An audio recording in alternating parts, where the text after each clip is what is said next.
Hello everyone, welcome back to my channel. तो आज हम लोग फिर से लेके आ गए क्लास 10th का करंट लगाने वाला चैप्टर इलेक्ट्रिसिटी। आज का हमारा टॉपिक है जूल्स लॉ ऑफ हीटिंग। ये एनसीईआरटी के अंदर आपका जो टॉपिक दे रखा है heating effect of electric current, उसका टॉपिक है।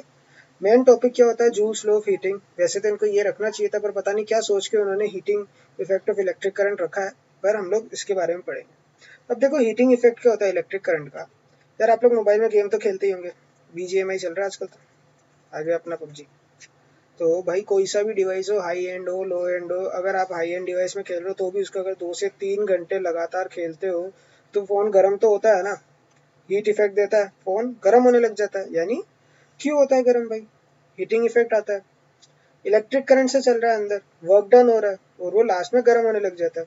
और भी अपन ले लो, इलेक्ट्रिक अप्लायंस ले लो, जैसे कि अपना फैन हो गया यानी पंखा हो गया आपका।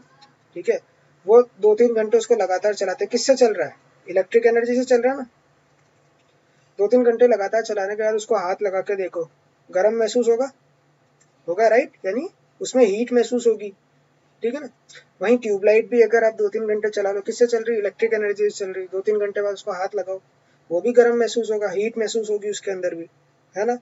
और अपना एक एग्जाम्पल ले लेते हैं, मान लो ये किंग मनन वाले भैया एग्जाम्पल राइट है, याद है? किंग मनन है, कौन है हमारे किंग मनन? चार्ज है भैया, बैटरी आती है यानी पापा आते हैं, बोलते मेरे को खाना ला बाहर से, भूख लग रही बहुत तेज। पॉइंट बी से पॉइंट ए पे जा, अपने घर से जाके उस ठेले पे जा, मेरे खाना पैक करा के ला। बैटरी क्या करती है? एक वोल्टेज देती है उसको, वर्क डन करती है। क्या वोल्टेज? चाड़ा मारा पापा ने, जा खाना लेके आ। ये गए हमारे किंग मनन भैया। तो अब जब ये वर्क डन हुआ, चाटा मारना जिसे हम बोल रहे हैं, ये जो वर्क डन हुआ यहाँ पर, किंग मनन का गाल तो गर्म हुआ ही होगा ना। हुआ नहीं हुआ? हीट जनरेट हुई ना। थोड़ी देर तक गर्मी महसूस होगी किंग मनन को, राइट। उसी वजह से तो उन्होंने काम किया, है ना।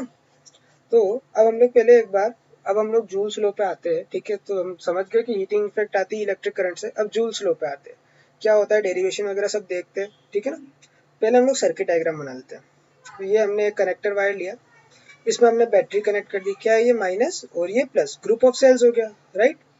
फिर यहाँ पे हम एक रजिस्टर लगा देते हैं। ठीक है, इसके अंदर हीट जनरेट होगी। रजिस्टर क्या होता है? जिसके अंदर रेजिस्टेंस होता है, जो कि मतलब इलेक्ट्रिक करंट के फ्लो को रेजिस्ट करता है, रोकता है। यानी जो जो अपना बिजली जाएगी यहाँ से, इलेक्ट्रिक करंट यानी बिजली जो जाएगी इस रजिस्टर के अंदर, तो उसके अंदर ये उसके फ्लो को रोकेगा। ठीक है, यानी इलेक्ट्रॉन्स जो जा रहा है उसके फ्लो को ये रोकता है एक टाइप से। इसको हम डिटेल में समझाऊंगा मैं आपको कि कैसे इलेक्ट्रिक करंट बनता है। करंट की डायरेक्शन क्या होती है? बिजली की direction I you Q. Electron के अपोजिट जो डायरेक्शन होगी वो करंट की डायरेक्शन होगी। इलेक्ट्रॉन कैसे जाता है? ऐसे जाता है। ठीक है, इसको हमने आगे अमीटर से कनेक्ट कर दिया। ठीक है ना।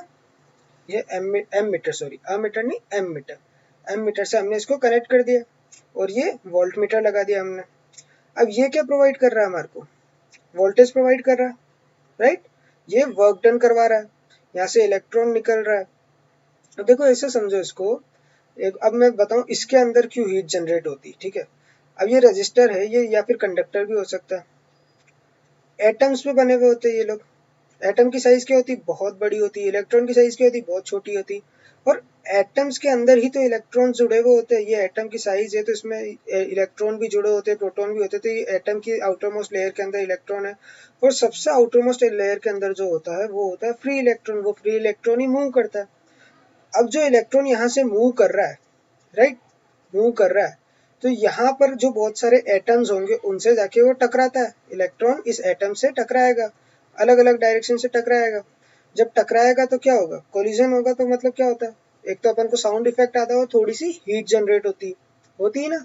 तो ये इस तरीके से समझो कि आखिर इनमें हीट क्यों जनरेट होती है। जो इलेक्ट्रॉन फ्रीली मूव नहीं कर रहा है, ये इसको रेजिस्ट कर रहा है। रेजिस्ट क्यों करता है? यहाँ पे बड़े बड़े वो एटम्स होते हैं, तो ये इलेक्ट्रॉन उसमें टकराते हैं, उन एटम से टकराते हैं। यहाँ से तो क्या फ्री फ्री इलेक्ट्रॉन जा रहा है, ये इलेक्ट्रॉन यहाँ इसके अंदर टकराते हैं। समझ गए? तो यहाँ पे उसको इसलिए रेजिस्ट करते हैं, इसलिए पर फिर भी ये इलेक्ट्रॉन यहाँ से यहाँ तक आते रहे। यानी यहाँ पे कोई तो काम हो रहा है, वर्क डन हो रहा है, जिससे वो इलेक्ट्रॉन अब भी चल रहा है। वो वर्क डन क्या होता है? ये वोल्टेज होता है। ठीक है, अब आगे इसको हम लोग समझते हैं। देखो करंट जा रहा है, यहाँ से जा रहा है। तो हम लोगों ने स्टार्टिंग में क्या पढ़ा था? करंट क्या होता है? चार्ज अपॉन टाइम होता है ना। करंट का क्या फॉर्मूला आता है अपना? I equal to Q by T. ठीक है, अब हम लोग को क्या पता है भैया, यहाँ पे क्या पोटेंशियल डिफरेंस, ये क्या दे रहा है हमारे को, वोल्टेज दे रहा है, पोटेंशियल डिफरेंस दे रहा है हमारे को। पोटेंशियल डिफरेंस क्या होता है हमारा, क्या डेफिनेशन थी हमारी पोटेंशियल डिफरेंस की, work done for moving charge q for time t is called potential difference. यानी कि जो हमारा चार्ज था उसको हम लोग एक पॉइंट से दूसरे पॉइंट पे ले जाने के लिए जो वर्क डन करते हैं एक पर्टिकुलर टाइम के अंदर, यानी कि एक पॉइंट से इस पॉइंट पे इस चार्ज को लाने में जो हमने वर्क डन किया उसको हम क्या बोलते हैं, पोटेंशियल डिफरेंस। ठीक है, यानी कि पोटेंशियल डिफरेंस को क्या लिखते हैं हम लोग, v equals to W by Q. ठीक है, ये हो गया हमारा।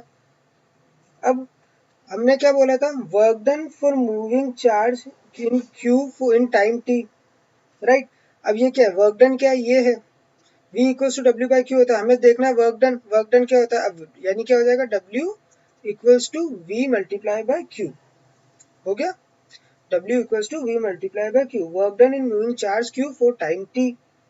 अब एनर्जी क्या सप्लाई होती है, अब यहाँ से ये क्या सप्लाई कर रहा है, एनर्जी सप्लाई कर रहा है। वर्क डन जो होगी, जो अपन ने देखा था, ये हमने किंग मनन को चाटे मारे, मान लो एक चाटा मारा तो कितनी एनर्जी सप्लाई हुई, 1 वोट का एनर्जी सप्लाई हुई, उस हिसाब से काम करेगा। 2 चाटे मारे, 2 वोट की एनर्जी सप्लाई हुई, उस हिसाब से काम करेगा। 3 चाटे मारे, 4 चाटे मारे तो 4 वोट की एनर्जी सप्लाई हुई तो और ज्यादा तेज काम करेगा ना, जितनी ज्यादा एनर्जी उतना ज्यादा काम करेगा, है ना। तो एनर्जी कितनी सप्लाई हुई सोर्स से, यानी सोर्स क्या है यहाँ पे, ये चाटा पापा का चाटा सोर्स है किंग बनन में, और यहाँ पे क्या सोर्स है, इतना। यानी कितनी एनर्जी सप्लाई करी इस सोर्स ने, हमारी बैटरी ने कितनी उसको ताकत दी, कितनी एनर्जी दी कि चार्ज को एक पॉइंट से दूसरे पॉइंट में ले जाने के अंदर, मतलब टाइम टी टाइम के अंदर जो वर्क डन होता है ना, क्या एनर्जी लगी। तो उस एनर्जी को हम लोग किसके बराबर मानेंगे, जो वर्क डन हुआ उसके बराबर एनर्जी मानेंगे। 1 वोट एनर्जी लगी, एक वर्क डन किया 1 वोट, यानी एनर्जी कितनी गई, 1 गई। वर्क डन किया 2 चाटे का, यानी एनर्जी कितनी गई, 2 गई। वर्क डन किया 3 चाटे का, यानी कि एनर्जी भी 3 होगी, 3 गुना। 4 चाटे हमारे 4 गुना ताकत लगी, 4 गुना एनर्जी आएगी, मनन बिहार में फटाफट खाना लेके आएंगे, समझे ना आप लोग। एक चाटा उस स्पीड से जाएंगे, 1 की स्पीड से, 2 चाटे 2 की स्पीड से जाएंगे, है ना। ये इस तरीके से आप समझ लो, 4 चाटे का मतलब 4 की स्पीड से वो भाग के जाएंगे, 4 की स्पीड। तो एनर्जी कितनी होगी, energy supplied by source for moving charge q for time t is equals to the work done. यानी कि एनर्जी को हम कैसे लिख सकते हैं, किसके इक्वल हो गया, energy supplied equals to work done. यानी w क्या है अपना, v बाई v और q, v multiply by q, तो एनर्जी क्या हो गया, v मल्टीप्लाई q, है ना, ये हो गया। अब क्या है, पावर इनपुट, पावर तो दे रहा है ना, ये कितना पावर देता है, पावर का फॉर्मूला क्या होता है हमारा, एनर्जी अपॉन टाइम। यहाँ से पावर दे रहा है ना, ताकत दी, कितनी पावर आ गई मनन मिया में, 1 चाटा मारा तो एक की स्पीड की पावर आ गई, 2 चाटा मारा 2 की स्पीड की पावर आ गई, 3 चाटा मारा 3 की स्पीड वाली पावर आ गई। तो पावर क्या हो जाएगा हमारा, एनर्जी डिवाइड बाय टाइम। क्या हो जाएगा, एनर्जी डिवाइड बाय टाइम। अब एनर्जी का फॉर्मूला हमें पता है वी क्यू, तो पी इक्वल्स टू क्या हो गया हमारा, V Q divide by T, ये हो गया। अब ये क्या होता है हमारा, Q by T, I equals to Q by T, हमें पता है, we know that I equals to Q by T. तो पावर का क्या हो जाएगा, वी आई, हो गया, ये हो गया, क्यू हो गया, क्योंकि I हमारा क्या होता है, करंट, क्यू बाय टी, है ना। अब सर्किट के अंदर कितनी एनर्जी सप्लाई हुई उसका फॉर्मूला क्या होता है, energy supplied to the circuit. मतलब इस सर्किट में कितनी एनर्जी सप्लाई करी सोर्स ने, उसका क्या फॉर्मूला होता है, P into T, power into time. कैसे मल्टीप्लाई करेंगे, किस तरीके से समझो, कितनी पावर लगे और कितने टाइम के अंदर वो वापस आ गया, कितने टाइम में कितनी पावर लगा दी मनन भैया ने, इस तरीके से समझो आप लोग। ठीक है, तो अपना पी का फॉर्मूला क्या है, वी आई, है ना। तो क्या हो गया, V I T, P into T, V I T हो गया। हीट, अब ये कौन सी एनर्जी है अपनी, इनको क्या एनर्जी कौन सी है, यहाँ पे कौन सी एनर्जी लगी, हीट एनर्जी जनरेट हुई ना, गर्म हुआ। तो क्या हो जाएगा, H equals to V I T, हो गया। अब हम लोग को क्या पता है, अकॉर्डिंग टू ओम्स लॉ क्या होता है, ओम्स लॉ पढ़ा था हमने। ओम्स लॉ में V क्या होता है, potential difference equals to I R होता है। यानी कि H के अंदर V की जगह अपन क्या लिख देंगे, आई आर मल्टीप्लाई बाय ये आई टी। तो एच क्या हो गया, आई स्क्वायर आर टी। ये होता है हमारा जूल्स लो। उम्मीद करता हूँ आपको समझ आया होगा। अब इसको आप लोग पॉइंट वाइज देखो कि आपको एग्जाम में कैसे लिख के आना है, ठीक है ना। तो हम लोगों ने क्या देखा था, हमें क्या पता है पोटेंशियल डिफरेंस किसके बराबर होता है, वर्क डन अपॉन चार्ज, है ना, वर्क डन अपॉन चार्ज। तो वर्क डन क्या हो जाएगा हमारा, यहाँ से फॉर्मूला बनेगा वर्क डन का, W equals to V multiply by Q। कितने में, चार्ज Q को हमने मूव करने में कितने टाइम में, T में, उसका जो वर्क डन हुआ उसका फॉर्मूला क्या है, work done equals to V multiply Q, यानी पोटेंशियल डिफरेंस इनटू चार्ज, ठीक है। अब एनर्जी कितनी सप्लाई कर रहा है हमारा सोर्स इसको, ये जो सोर्स क्या है हमारी बैटरी, कितनी एनर्जी सप्लाई कर रहा है चार्ज को मूव करने के लिए, उसका फॉर्मूला क्या हो गया, वर्क डन के बराबर। Energy supplied by the source for moving charge Q for time T is equal to work done, ठीक है। काम क्या किया उसके बराबर एनर्जी सप्लाई हुई, यानी कि हमने क्या देखा था किंग मनन वाला, कि पापा ने एक चाटा मारा तो एक की स्पीड से काम किया, दो चाटा मारा तो दो की स्पीड से काम किया, यानी एक एक वर्क डन क्या, यानी एक एनर्जी आई, दो चाटे मारे दो के बराबर एनर्जी आएगी। तो E इक्वल्स टू क्या हो गया हमारा W। तो E W का क्या था हमारा, potential difference into charge, E equals to potential difference into charge, ये हमारा फॉर्मूला आ गया।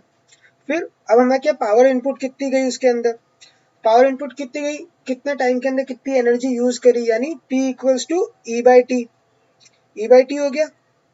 अब एनर्जी का फॉर्मूला हम रखते हैं यहाँ पे, P equals to V Q, क्या था E, वी क्यू था ना, ये हमारा V Q, P equals to V Q by T, Q by T क्या होता है हमारा, I equals to Q by T, यानी करंट। तो P क्या हो गया, potential difference into current, power क्या होगी हमारी, पोटेंशियल डिफरेंस इनटू करंट, है ना।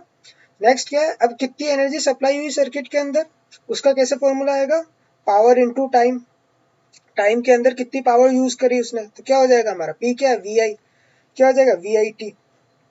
अब कौन सी एनर्जी जनरेट हो रही है हमारी, हीट एनर्जी जनरेट हो रही है, तो इसको हम कैसे लिख देंगे, इस एनर्जी को हम क्या बोल देंगे H, ठीक है। Heat energy equals to V I T. अब V का फॉर्मूला क्या होता है हमारा, ओम्स लो के हिसाब से, according to Ohm's law, V यानी कि आई आर, V यानी potential difference equals to current into resistance, हो गया। तो अब हम लोग यहाँ पे V की वैल्यू रख देंगे इसके अंदर, किसके अंदर, 3 के अंदर V की वैल्यू रख देंगे, क्या होता है V की value, V equals to I R, है ना। तो H equals to current into resistance multiply by current into time, ये कहाँ से आया, यहाँ से हमारा जो फॉर्मूला आया था वी आई टी, है ना, इस तरीके से। तो अब इसको हम सॉल्व करेंगे, क्या आएगा, H equals to current square resistance into time, ठीक है। क्या हो गया हमारा, H equals to current square resistance into time, यानी H equals to I square R T, ये होता है आपका जूल्स हीटिंग लो।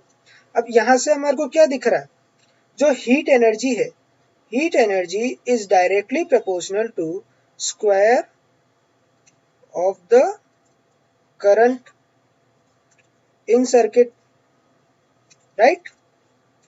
फिर heat energy is directly proportional to the resistance and heat energy is directly proportional to time।